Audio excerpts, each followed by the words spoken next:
I think we've had a terrific season. The expectations were high coming in. The kids worked real hard all summer long. They were out here at the stadium lifting and running, and we had speed camps. We had weightlifting competitions all winter long, and it proved that that's what you have to do to be successful in any league, but especially the Merrimack Valley League, which is one of the toughest leagues in the state. Thanksgiving Day, we expect Haverhill to come in here. Their seniors are going to play real hard. Our seniors are going to play hard. You never know what happens on Thanksgiving. Who rises to the occasion? Throw all the records out the window for the year because anybody can beat anybody on Thanksgiving. We'll be ready to play them. I think that our kids really want this one, and we want to finish our season 8-3. We're looking forward to that. I think that right now, I think that if people put an identity on our team, it's our defense. Those kids all played on the defense last year. They read all the headlines about how we were the worst defense in the history of Lowell High School. And 8 out of those 11 starters came back this year. And they, like I said, they worked hard. They wanted to prove that they weren't the worst defense. And we went from the worst to the first.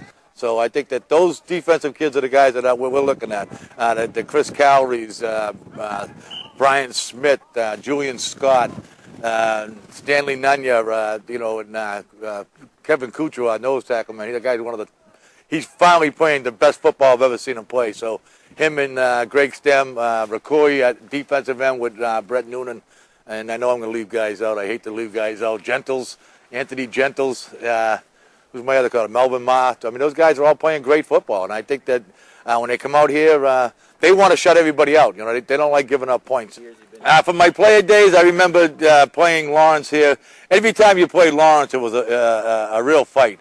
And sometimes usually a fight after the game, which was nice. We kind of enjoyed that rivalry. And the greatest thing is Coach Kevin Callaghan's father was the coach of Lawrence my senior year. And he got sick before our Nashua game. And I told the kids I wanted that game ball for Mr. Callaghan because he was sick in the hospital.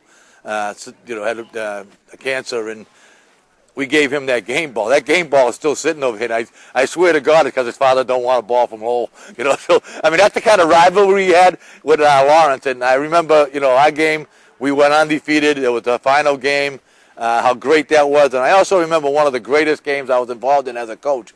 And it was the time that Billy Rizos threw a touchdown pass with no time on the clock to Tommy Lafferty right here in the pouring rain. The mud was like this deep in this field. Lawrence scored on the opening kickoff to make it 6-0. We scored on the last play of the game to make it 6-6. And then we had an offside penalty on the extra point, and Tom Boulay had to move back. But when he moved back, he ended up on some dry ground and kicked the extra point. We won the game with no time on the clock. So that was, coaching-wise and playing-wise, were my two best memories.